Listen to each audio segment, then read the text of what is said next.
Salut chez vous, très chers auditeurs, j'espère que vous allez bien. Dans ce nouvel épisode, nous allons aborder un sujet essentiel. Il s'agit de la passion. La passion, mais comment l'exprimer, comment la partager et surtout comment vivre pleinement sans se perdre en chemin. Pour ce nouvel épisode, j'ai le privilège de recevoir Miss Daniela, avec qui nous allons partager ce sujet. Elle va nous partager son expérience et nous donner aussi quelques conseils pour savoir comment mieux comprendre et vivre nos passions. Alors, j'ai parlé de Miss Daniela, mais beaucoup ne la connaissent pas. Alors, elle va se présenter. Bonjour Miss Daniela. Bonjour. Comment tu vas? Très bien, et toi? Ça va aussi. Je suis très ravie de te recevoir dans cet épisode. C'est vraiment pour moi un honneur. Et j'espère qu'on va passer, je crois d'ailleurs qu'on va passer des très bons moments tout le long de cet échange. Certainement. Alors, comme je venais de le dire tout à l'heure, pour ceux qui ne te connaissent pas, j'aimerais que tu sois d'abord en train de te présenter. Qui es-tu? Qu'est-ce que tu fais? Vu qu'on parle de passion, essaie un peu de nous en dire plus sur toi. C'est Karen, ce qui est drôle avec ça, c'est que c'est à ce moment-là qu'on te pose la question, introduis-toi un peu et c'est comme si tout s'efface dans la tête. Bien, alors pour résumer tout, je suis Daniela Maweja. Sur scène, on me connaît beaucoup plus comme étant Misty. Et je suis licenciée en business management. Okay. Et aussi, j'exerce ma carrière tout comme passion dans le MC, maître des cérémonies. Okay. Alors, je suis host. Ça fait un bout de temps que j'exerce cela. Je suis enfant de Dieu et plein d'autres choses que je réserve au monde de découvrir par la grâce de Dieu. Wow. En tout cas, j'aime beaucoup la manière dont tu t'es présentée. Très simple, mais très concis et très costaud d'ailleurs. Oh, merci beaucoup. Alors, comme je venais de le dire tout à l'heure, j'aimerais que tu sois en train de nous partager ton expérience en ce qui concerne comment exprimer sa passion, vu que tu as dit que tu fais des études, tu fais des études, mais tu as une autre passion dans laquelle tu t'exprimes. Alors, selon toi, est-ce que le fait d'exprimer ou de suivre une passion signifie qu'on doit forcément abandonner les études pour pouvoir se concentrer sur notre passion? Non. Je ne crois pas que ça nécessite à ce qu'on puisse abandonner ses études.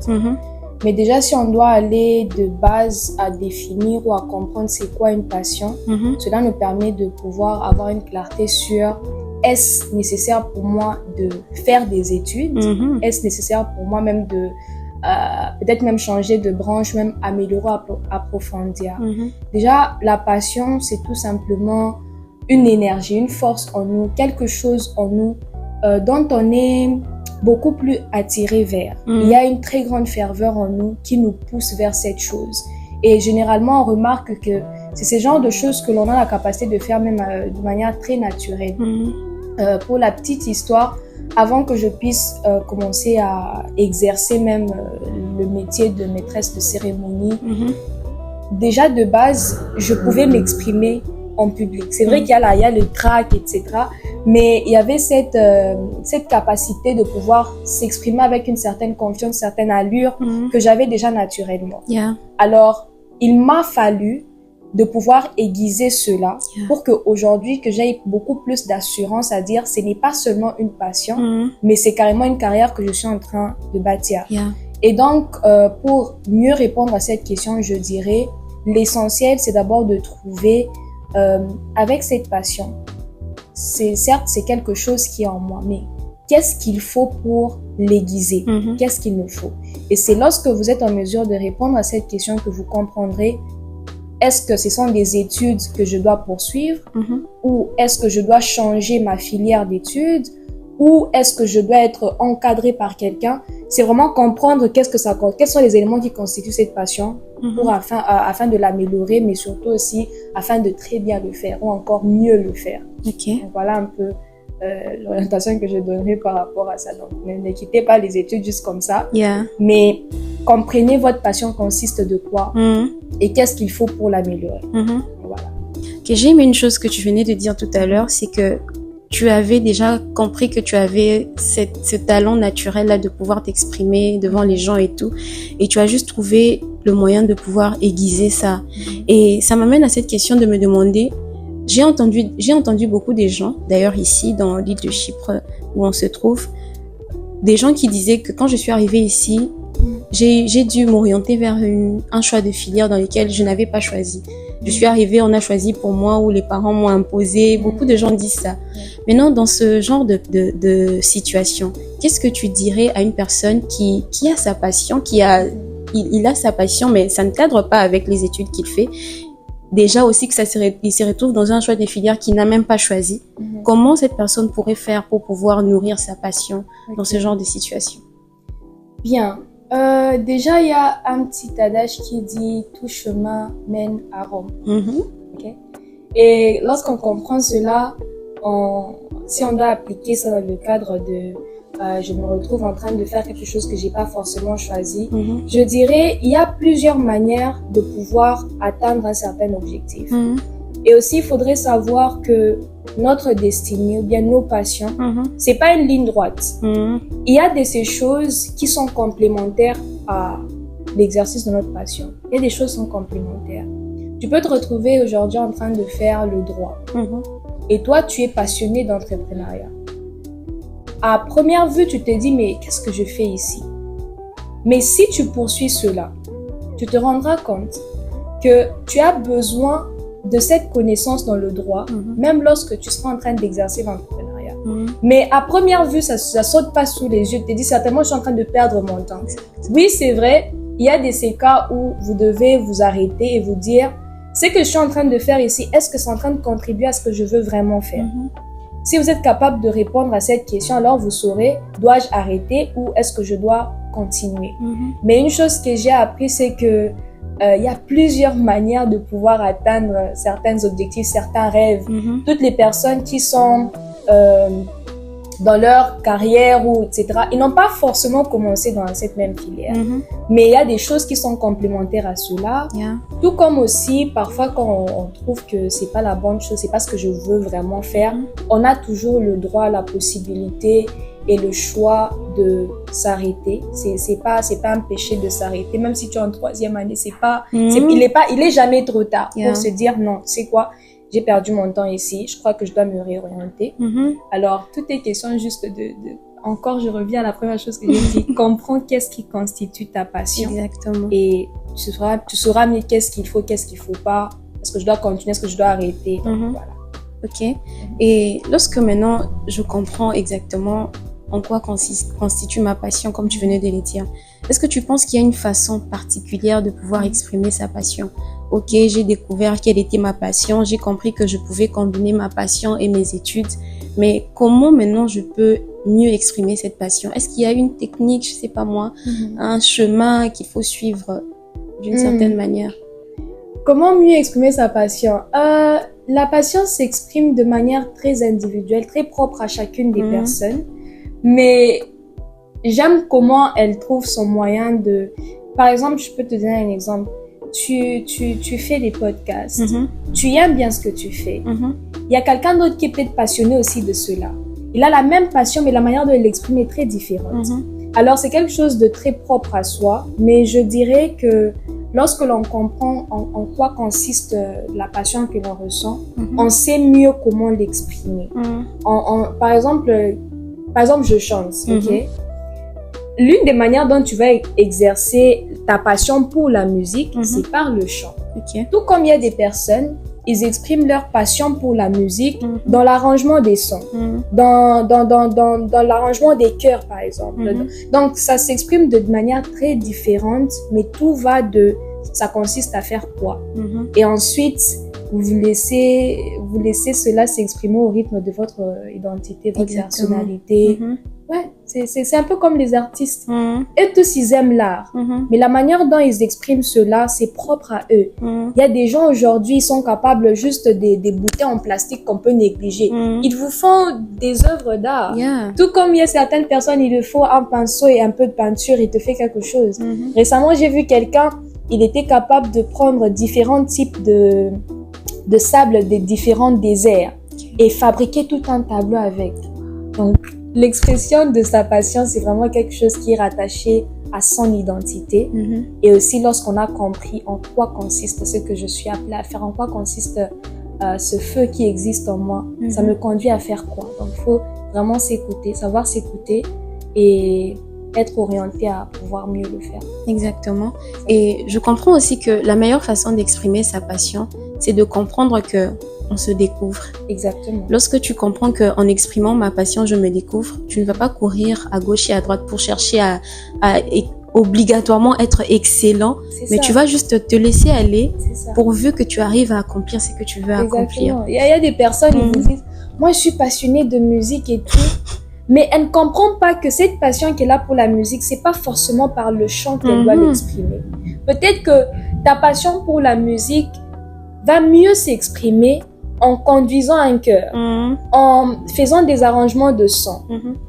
Comme ça qu'il y a des personnes qui sont là en train de chanter, on se dit, qu'est-ce que tu fais là? C'est ça. Et puis vous dites, moi j'aime beaucoup la musique. Oui, tu aimes la musique, mais ce n'est pas particulièrement ça que tu dois faire dans le domaine de la musique. Exactement. Voilà pourquoi on retrouve beaucoup des gens qui sont même perdus dans leur passion. Exactement. Ils disent que je suis passionnée de ça, mais après, il n'est pas épanoui. Oui, là, ça s'y donne. La particularité de la passion, c'est que non seulement ça te dit qui tu es, mais ça te permet aussi de savoir là où tu ne dois pas être. Exactement. Mais quand tu ne prends pas le temps de savoir t'étudier, de connaître qui tu es, de comprendre ce truc, ça me conduit vers quoi exactement, bah, tu vas te perdre, tu seras dans tout et tout ce qui ne te correspond pas au fin de compte. Ok.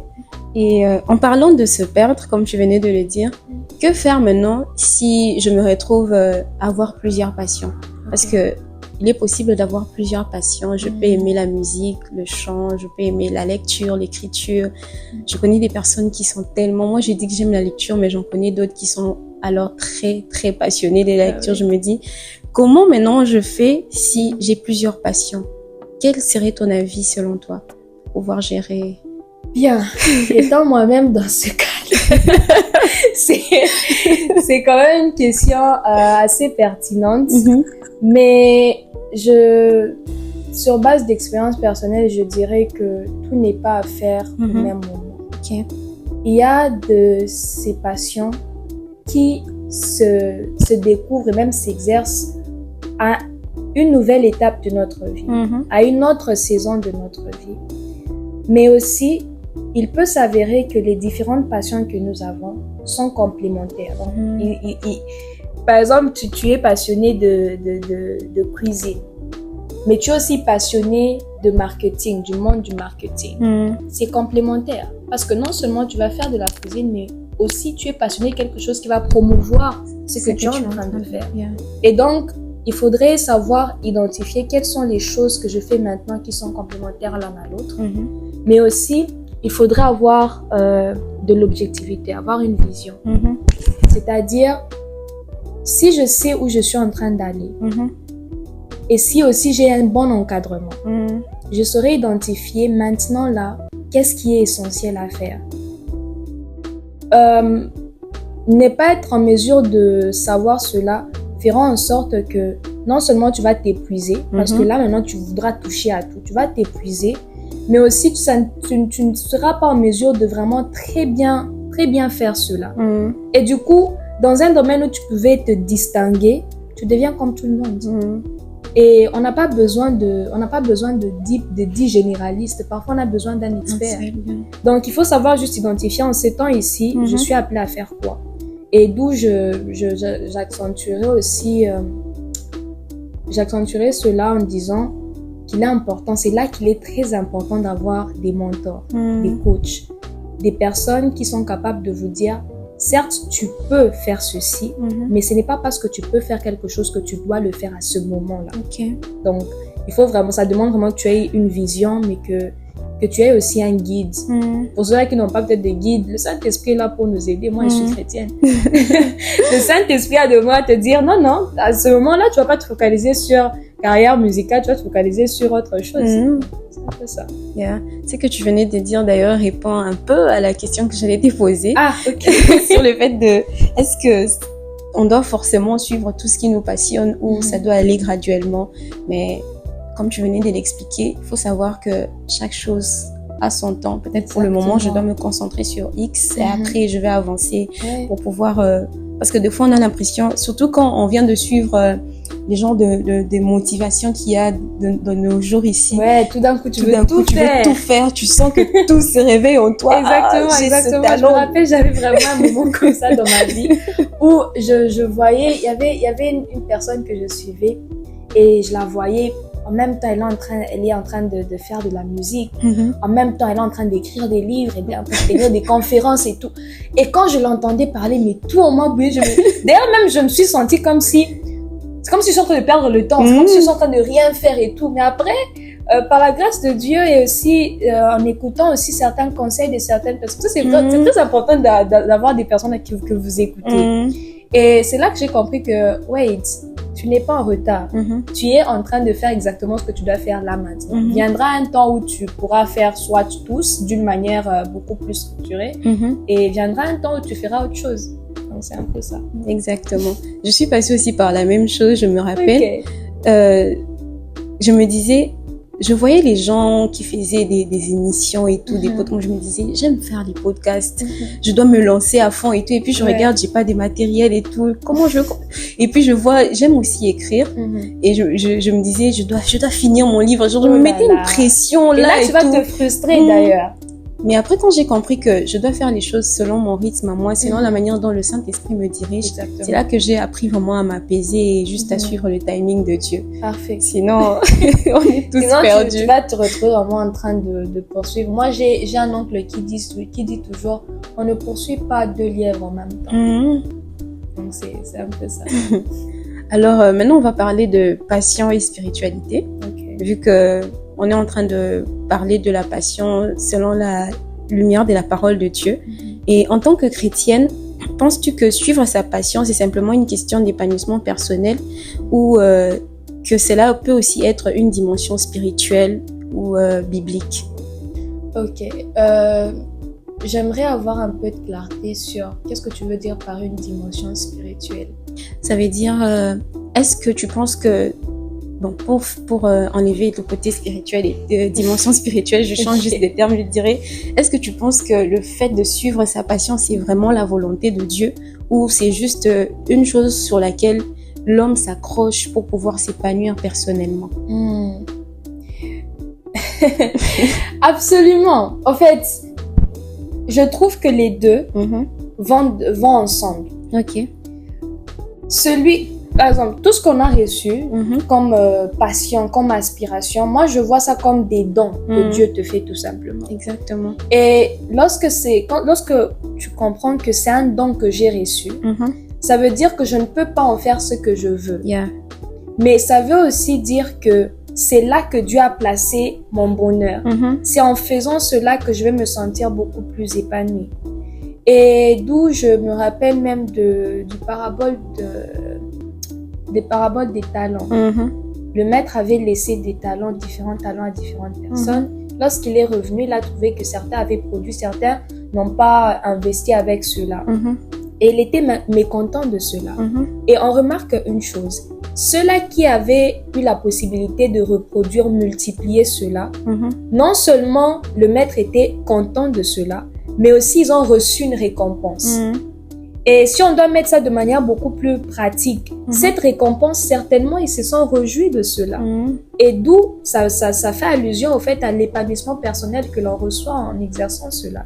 Donc, non seulement on va plaire au maître qui nous a confié ses dons, ses talents, ses passions, mais aussi on se réjouit de faire cela. Il y a une récompense dans cela. Il y a quelque chose de particulier que l'on reçoit de cela. Il y a des personnes, même, il est capable de passer des heures et des heures. Vous pensez qu'il est en train de souffrir, mais il prend plaisir à cela parce que c'est exactement ça à quoi Dieu l'a appelé. Donc, moi, je dirais, pour conclure à répondre à cela, que certes, les passions, oui, ça nous permet de nous épanouir personnellement, mais c'est surtout et d'abord pour servir à la gloire de Dieu. Yeah. Sinon, on devient des voleurs et des escrocs. Exactement. Oui. Et il y a même ce verset dans la Bible, dans Éphésiens 4, 23, qui dit « Il faut que l'inspiration de vos pensées soit renouvelée, que votre cœur soit transformé et toute votre attitude mentale et spirituelle changée. » Donc, on voit là que même Dieu, il est vraiment pour le fait de exprimer ce qui nous passionne nous emmène à nous développer. Parce que Dieu n'est pas contre le fait que l'homme soit en train de stagner, en train de rester sur un statico et tout. Oui, il veut que l'homme évolue, il veut que l'homme soit en train de progresser pour... Parce que quand l'homme est épanoui, il pourra mieux servir le Seigneur. Oui. Une personne déprimée ne pourra pas bien servir le Seigneur.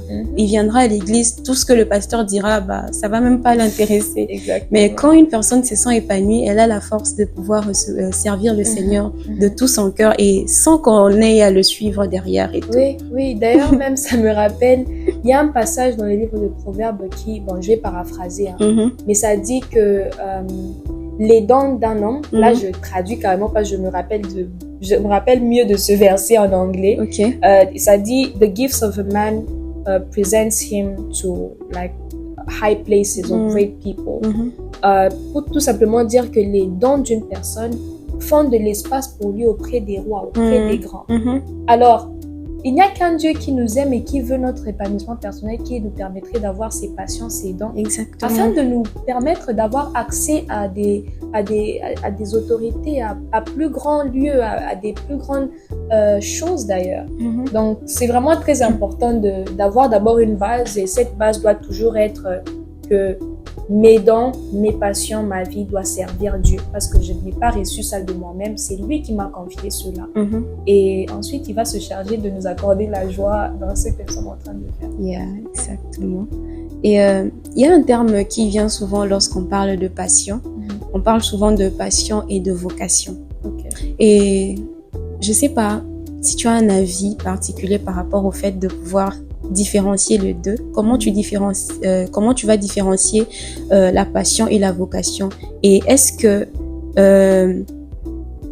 que quoi, selon toi, si le fait de suivre sa vocation m'éloigne de ma passion, ou est-ce que les deux peuvent évoluer ensemble? Personnellement, je dirais que ma passion, c'est ma vocation. Ok. Et je ne crois pas qu'on a appelé à quelque chose de différent pendant qu'on est passionné par quelque chose de différent. Mais il faudrait comprendre que il y a certaines passions qui sont temporaires. Il y a certaines choses, tu es passionné pour cela pendant peut-être 6 mois, un bref délai. Mais il y a des choses qui continuent à te poursuivre même plus tard dans la vie parce que c'est beaucoup plus temporaire. Alors, simplement, je dirais que non. Ma passion, c'est ma vocation. Parce que j'ose croire que par vocation, on entend dire appel, n'est-ce pas? Ma destinée. Yeah. Alors, ma passion, je dirais ceci. C'est comme les passions que l'on a, c'est comme un compas. Un compas qui te dirige vers ta destinée, vers ce qui correspond au fait au but pour lequel même tu existes. Et lorsque tu n'arrives pas à écouter cette passion et lorsque tu n'as pas de clarté sur où est-ce que ça me conduit, qu'est-ce que Dieu est en train de vouloir me montrer au travers cette passion que j'ai dans mon cœur, alors tu vas te perdre. Tu vas te perdre et tu vas écouter la vocation du diable et du monde, tu vois. Donc, je crois fermement que ma passion, c'est ma vocation. Donc, c'est en écoutant, c'est en voyant où est-ce que c'est en train de me conduire que je vais me retrouver vraiment en train d'exercer ce à quoi même je suis appelée. Ça va vraiment de pair. Ok. Yeah. Et peux-tu nous dire maintenant comment, selon toi, on peut discerner que la passion que l'on a fait partie du plan que Dieu a pour nous, que c'est vraiment la volonté de Dieu? Pour répondre à cette question, j'aimerais vraiment que tu sois en train de beaucoup plus partager un témoignage personnel où dans un moment dans ta vie tu as eu à ressentir une forte passion pour quelque chose, mais tu as eu besoin d'abord de consulter la volonté de Dieu pour savoir quelle direction prendre et si c'était vraiment ce que tu ressentais, c'était aussi vraiment ce que Dieu voulait pour toi. Ok. Déjà, il y a plusieurs éléments. Peut-être, c'est comme tu m'as demandé de partager quelque chose de personnel, je puiserai dans ma passion pour la musique. Ok. Alors, déjà de base, j'aime beaucoup la musique. C'est quelque chose que j'écoute, j'exerce. Mais à un moment de ma vie, je ne voulais plus chanter. Ok. Je ne voulais plus. Et je posais toujours la question à Dieu, pourquoi moi? Il y a déjà plusieurs personnes qui chantent. Il y a plusieurs personnes qui chantent. Il y a plusieurs personnes qui exercent ces choses que je veux faire, l'écriture, etc. Je vous épargne des détails. Mais pourquoi moi? Pourquoi? Tu peux toutefois prendre quelqu'un d'autre. D'ailleurs, tu n'as même pas besoin d'un additional singer, comme on pourrait dire. Mais ensuite, le Seigneur a pu m'exaucer en me donnant des réponses pour me faire comprendre que ce n'est pas juste un exercice vocal. Ce n'est pas juste faire un truc de plus que les autres.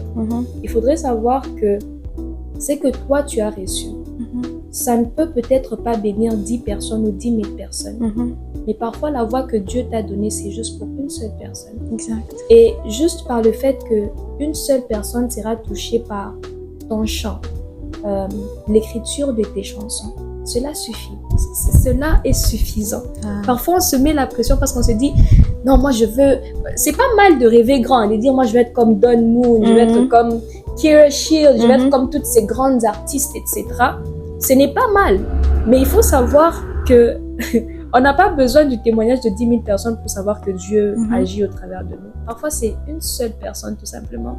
Et bien sûr, par certains songes qu'il a eu à me donner, parce que Dieu parle tantôt d'une manière, tantôt d'une autre.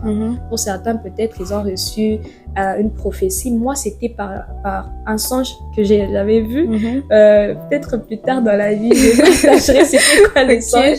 Mais c'était juste pour me faire comprendre que c'est un appel. Donc, c'est pas juste un hobby que tu vas exercer, c'est un appel. Mais comme on l'a dit, il y a certaines choses qu'on exerce selon différentes saisons. Donc, ça, c'est juste un témoignage personnel par rapport à ça. Et je dirais juste que pour ceux-là qui ont cette passion, ils se disent, est-ce que c'est l'appel de Dieu ou bien c'est juste moi? Consultez Dieu. Consultez Dieu. Afin qu'il vous parle. Et lorsque vous consultez Dieu, ne vous attendez pas qu'il vous parle d'une seule manière. Soyez très attentifs parce qu'il peut parler de différentes manières. Il peut parler au travers de quelqu'un. Il peut parler de différentes manières. Soyez juste attentifs à comment est-ce que Dieu est en train de vous conduire. Et oui, parfois c'est une conviction. Donc, il faut juste être attentif à qu'est-ce que Dieu est en train de me dire, comment est-ce qu'il est en train de me conduire. Et si ça peut aider quelqu'un, lisez la parole de Dieu. Lisez la parole de Dieu, certainement, il va vous conduire d'une certaine manière pour te faire comprendre que, tu vois ça là, c'est pas juste un feu qui dérange, non, ça va quelque part. Voilà. Parce que des fois, on peut avoir des doutes pendant un moment, on se demande, est-ce que c'est vraiment Dieu? Est-ce que c'est que je poursuis? Et surtout avec la pression qu'on peut recevoir à l'extérieur. Ça m'amène d'ailleurs à la prochaine question. Comment, selon toi, on peut résister à cette tentation-là de ce que les autres voient en nous? Les autres sont souvent très promptes à nous dire ce qu'ils voient en nous. Oh, je trouve que tu chantes bien, tu dois aller à la chorale. J'ai personnellement même vécu ça. Quand je suis venue, j'ai choisi mon département et tout. Tout le monde me dit, mais tu chantes bien, pourquoi tu n'es pas allée à la chorale? Puis moi, maintenant, je me disais, non, je suis convaincue que je dois être là où je suis. Ah, tu abîmes ta voix là-bas et tout. Mais non, dans ce genre de situation, comment, selon toi, on peut survivre à ce genre de choses? La tentation, souvent aussi, qui peut venir de la famille. Tu as quelque chose, mais eux, ils se disent, tu vois, est-ce que tu vas t'en sortir dans ça? Comment on peut survivre à ça? Tu sais, Keren, c'est pas parce que souvent, je sais pas, c'est un problème dans la communauté chrétienne, je sais pas. Parfois, lorsque quelqu'un, on le voit, il est capable de faire un truc directement, on s'est dit, tu dois être tu dois exercer dans tel département, etc. Ce n'est pas mauvais, mais je dis toujours que cela dépend de celui qui t'a donné cela. D'où même, ça me conduirait donc à dire, pour répondre à la question carrément, que lorsqu'il y a toutes ces pressions, tel te dit, non, en tout cas, d'ailleurs, je te vois, tu parles très bien, peut-être que toi, tu seras peut-être porte-parole, des trucs comme ça. Ça, c'est inévitable qu'il y ait de ces choses. Mais il faut savoir, c'est pour ça que j'ai dit dans la précédente fois qu'il faut avoir une vision. Quelqu'un qui a une vision ne va pas se laisser emporter par l'opinion de tout le monde sur ce qu'il doit faire. Il saura que non, moi Dieu m'a dit ça et ça. Et donc, certes, je peux bien exercer ceci et cela, mais ce n'est pas à ça que Dieu m'appelle à faire là maintenant. Il viendra un temps, je ne sais pas comment, il viendra un temps peut-être même que ce n'est pas quelque chose que je dois exercer comme tel, mais tout dépend de celui qui t'a donné cette vision, celui qui t'a inspiré de cela. Tout dépend vraiment de ça. Donc, quand la pression vient, par moments, ça m'est arrivé, hein. La pression de tu dois intégrer ici, tu dois faire ça m'est venu plusieurs fois. Et c'est pas quelque chose de facile. Mais je trouve que lorsqu'il y a toutes ces pressions, parfois c'est la manière de Dieu d'éprouver est-ce que tu es capable de revenir à lui et d'écouter ce qu'il va te dire. Exactement. Est-ce que tu es vraiment quelqu'un qui tu veux t'engager parce qu'il y a des gens qui sont autour de toi et te disent. Et à un moment, le piège c'est quoi? C'est que quand on a beaucoup de gens qui vous disent tu fais ça bien, tu peux faire ça, tu peux faire ça, tu peux faire ça. Ça crée en toi comme une conviction. Tu te dis, mais ils ont raison. Ils ont raison, ouais. Peut-être que je dois le faire, hein.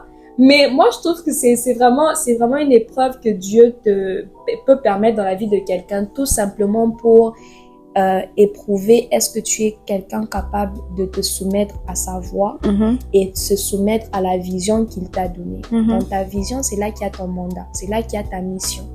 Et en anglais, il y a un truc qui dit however good you are on stage, you should know when to leave. Okay. Tu peux être très bon dans quelque chose, tu dois savoir quand partir. Je rajouterais juste que tu peux être très bon dans quelque chose, mais il faut savoir est-ce que je dois le faire. So, yeah. Exactement. Et en parlant de la pression qu'on peut recevoir de l'extérieur, il y a une question qui me vient. Je me demande, est-ce que tu penses que la communauté chrétienne ou la famille a un rôle à jouer dans le fait de nous aider à pouvoir découvrir ce qui nous passionne et pouvoir aussi exprimer ça de manière saine et édifiante, surtout étant enfant de Dieu? Je dirais oui et non. Ok. Je dirais oui parce que dans ce que j'ai à dire précédemment, j'ai mentionné que Dieu parle tantôt d'une manière, tantôt d'une autre.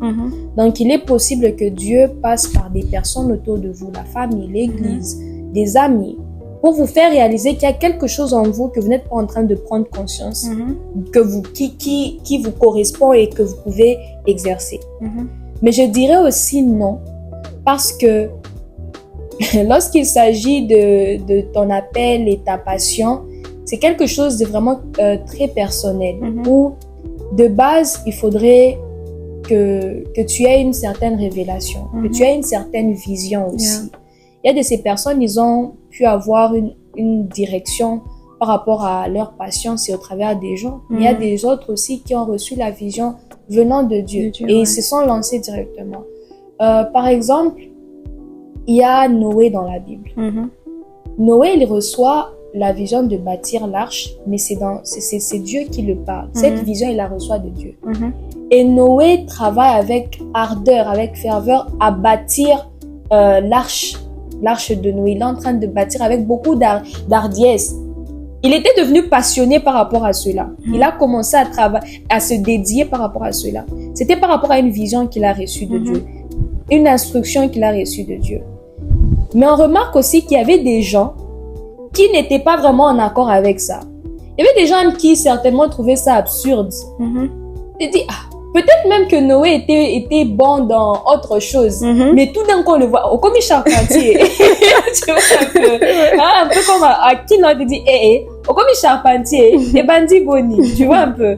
Mais parce qu'il avait une vision, il savait que ce que je suis en train de faire, je suis passionnant en le faisant parce qu'il y a une vision que le maître m'a donnée. Exactement. Donc, oui, il y a des gens qui peuvent vous aider à identifier ces choses. Comme moi, par exemple, il y a mon père qui a joué un très grand rôle dans cela. Il continue encore à jouer un très grand rôle dans ça, à repérer certains potentiels que j'ai.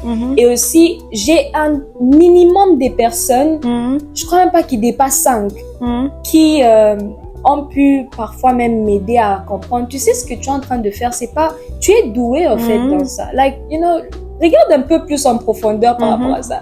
Donc oui, Dieu est déjà passé par des personnes pour moi, mais aussi, il a eu à parfois me révéler que voilà, c'est un peu ça. Donc les deux peuvent jouer un rôle. Mais il est question de, tu entends qui, tu écoutes qui.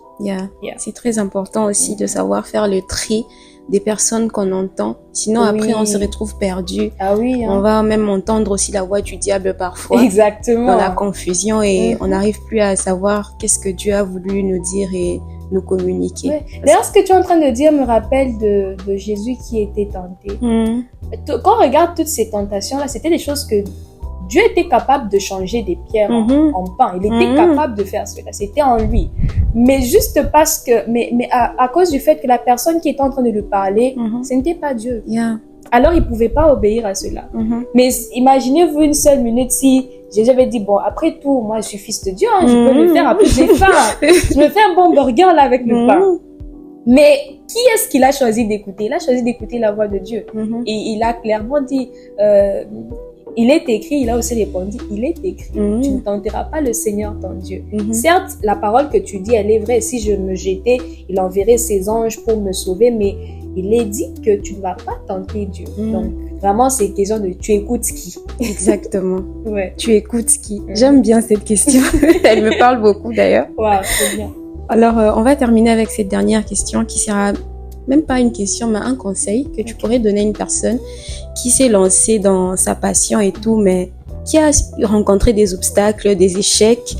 Et quel conseil tu pourrais donner à cette personne pour qu'elle apprenne à savoir transformer les échecs en expérience? Parce que j'ai entendu dire une personne qui disait que les échecs peuvent être transformés en expérience. Ça peut même se transformer en marche-pied vers la réussite. Quel conseil tu donnerais à une personne qui, dans la poursuite de sa passion, rencontre des échecs et s'est dit, bon, peut-être que ce n'est pas la volonté de Dieu, je veux simplement arrêter? Il y a un passage qui dit dans les livres des Proverbes, moi je suis vraiment très mauvaise avec c'est dans tel chapitre, en tout cas c'est pas une grâce que j'ai reçue malheureusement, mais ça dit tout simplement que celui qui se confie en l'Éternel, il trouve dans son cœur des chemins bien tracés. Si tu te confies en l'Éternel, tu sauras where am I supposed to be going? Où est-ce que je dois partir? Ça sera tracé dans ton cœur, tu sauras. Mais juste parce que Dieu trace pour toi ces chemins dans ton cœur pour t'orienter, ça ne veut pas dire que tu n'auras pas des obstacles, ou même des embûches, ou même des échecs dans cela. C'est pour cela, il dit aussi, il recommande tes projets entre ses mains et ils vont réussir. Ils vont réussir pas lorsque toi tu penses que ça va réussir. C'est cette passion que tu veux, que tu es en train de vouloir exercer, ça te conduira certainement à réaliser certains projets parce que tu es passionné de cela. Ils vont réussir, mais pas toujours d'un coup. Et c'est là que maintenant, ces échecs que tu seras en train d'accumuler, ce sont tout simplement des compas pour te dire qu'est-ce que tu dois plus faire prochainement. Exactement. Et à chaque fois qu'il y a un échec, ça te permet de te rapprocher encore un peu plus à ce que tu es en train de vouloir atteindre comme objectif en exerçant cette passion. Alors, parfois, ça demande d'être très patient. Il y a de ces personnes, je crois que celui qui a écrit, s'appelle comment déjà? J'ai oublié. Mais il y a une femme, elle a écrit Harry Potter. Lorsqu'elle a écrit ce livre, elle a été rejetée plusieurs fois. Mais c'est une passion qu'elle a exercée, l'écriture. Elle a écrit ça, mais elle a été rejetée par beaucoup de maisons de production, plusieurs fois. Mais il est arrivé une fois que ça marchait. Elle a été acceptée. Et finalement, on parle de Harry Potter. Il y a le livre, il y a le film. Ça réussit. Donc, sois patient avec toi-même. Et deuxièmement, change juste ta manière de regarder l'échec. Tout est question de perspective. Si tu regardes à l'échec comme un obstacle, ça sera un obstacle. Ça sera un obstacle pour toi. Ça sera vraiment quelque chose qui va te bloquer. Mais si tu regardes cela comme une leçon, alors tu te diras, j'ai échoué. Qu'est-ce que ça m'a appris? Donc je suis sur la bonne voie. Donc je dois peut-être me réajuster aussi. Et la troisième des choses, entourez-vous des personnes qui croient en vous. Parce qu'il y aura des moments, on est humain, il y aura des moments où vous n'allez plus croire en cela. Mais si vous avez au moins une personne, même une personne et demie, je ne vais pas l'aider, une personne et demie qui croit vraiment en vous, qui croit en l'appel de Dieu en vous, alors lorsque vous serez découragé, il sera comme un frère pour vous. C'est pour cela même qu'on dit que 2 valent mieux que 1. Parce que si l'un tombe, alors l'autre pourra le relever. Certes, c'est votre passion, mais il y a des gens qui sont capables de croire en vous beaucoup plus même que vous-même à certains moments. Donc, je ne souhaite pas cela, mais si vous n'avez pas une personne, au moins comptez sur Dieu. Parce que après tout, il est l'auteur de cette passion. Il est l'auteur de cette grâce que vous avez, ce don que vous avez. Il est l'auteur de cela. Alors, s'il vous l'a donné, s'il vous l'a confié en vous, c'est que d'une part, il croit que vous êtes capable d'accomplir cela. Vous êtes capable de réussir dans ce domaine-là. S'il ne le croyait pas, s'il ne voulait pas, il n'allait pas vous donner cela. Mais prenez le fait que ça existe en vous, déjà comme la manière de Dieu de vous souffler que je crois en toi. C'est pour ça que j'ai été confié cela. Et comptez sur l'aide du Saint-Esprit. Il est celui qui va vous revêtir de force et de courage pour persévérer. Même là où vous ne croirez plus, le Saint-Esprit va vous donner la force pour avancer vers cela. Donc, ce sont les 3 recommandations que je pourrais donner à quiconque se retrouve en train de vivre cela. Je crois qu'un jour aussi, je vais m'écouter. Pourquoi je me décourage? Il faut vraiment s'écouter. Ah oui, c'est important. Wow. En tout cas, merci beaucoup. Merci pour tous ces conseils sur ton expérience que tu as eu à partager avec nous. Merci. Je suis fort convaincue que ceux qui seront en train de nous écouter seront motivés et ils seront vraiment bénis. Et ils sauront aussi quelle direction prendre pour pouvoir poursuivre leur passion. Amen. Et je crois que c'est ici que nous mettons un terme à cet épisode. Oh, déjà. Merci beaucoup en tout cas. Merci encore une fois d'avoir répondu positivement à mon invitation. Je suis très honorée en tout cas. Merci beaucoup pour l'opportunité. Que Dieu vous bénisse et bénisse l'œuvre que vous êtes en train de faire. Amen. Et que Dieu bénisse tous ceux-là qui vous écoutent. Amen. Merci beaucoup. Et quant à moi, très chers auditeurs, je vous dis au revoir et à très bientôt pour un nouveau numéro.